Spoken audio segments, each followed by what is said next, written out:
السلام علیکم۔ انسان ایک ایسا غافل منصوبہ ساز ہے کہ وہ اپنی ساری پلاننگ میں کبھی اپنی موت کو شامل ہی نہیں کرتا۔ چلیے اس بات کو ایک کہانی کی صورت میں سمجھنے کی کوشش کرتے ہیں۔ بادشاہ کا موڈ اچھا تھا۔ وہ نوجوان وزیر کی طرف مڑا اور مسکرا کر پوچھا، تمہاری زندگی کی سب سے بڑی خواہش کیا ہے؟ وزیر شرما گیا، اس نے منہ نیچے کر لیا۔ بادشاہ نے کہکا لگایا اور بولا، تم گھبراؤ مت، بس اپنی زندگی کی سب سے بڑی خواہش بتاؤ۔ وزیر گھٹنوں پر جھکا اور عاجزی سے بولا، حضور آپ دنیا کی خوبصورت ترین سلطنت کے مالک ہیں۔ میں جب بھی یہ سلطنت دیکھتا ہوں تو میرے دل میں یہ خواہش پیدا ہوتی ہے کہ اگر اس کا 10واں حصہ میرا ہوتا تو میں دنیا کا خوش نصیب ترین شخص ہوتا۔ وزیر خاموش ہو گیا۔ بادشاہ نے کہکا لگایا اور بولا، میں اگر تمہیں اپنی آدھی سلطنت دے دوں تو؟ وزیر نے گھبرا کر اوپر دیکھا اور عاجزی سے بولا، بادشاہ سلامت، یہ کیسے ممکن ہے؟ میں اتنا خوش نصیب کیسے ہو سکتا ہوں؟ بادشاہ نے فوراً احکامات لکھنے کا حکم دے دیا۔ بادشاہ نے پہلے حکم کے ذریعے اپنی آدھی سلطنت نوجوان وزیر کے حوالے کرنے کا فرمان جاری کر دیا۔ دوسرے حکم میں بادشاہ نے وزیر کا سر قلم کرنے کا آرڈر دے دیا۔ وزیر دونوں احکامات پر حیران رہ گیا۔ بادشاہ نے احکامات پر مہر لگائی اور وزیر کی آنکھوں میں آنکھیں ڈال کر بولا، تمہارے پاس 30 دن ہیں۔ تم نے ان 30 دنوں میں صرف 3 سوالوں کے جواب تلاش کرنا ہے۔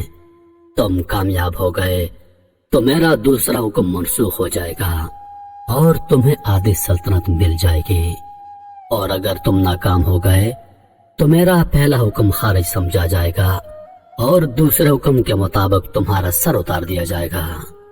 وزیر کی حیرت پریشانی میں بدل گئی۔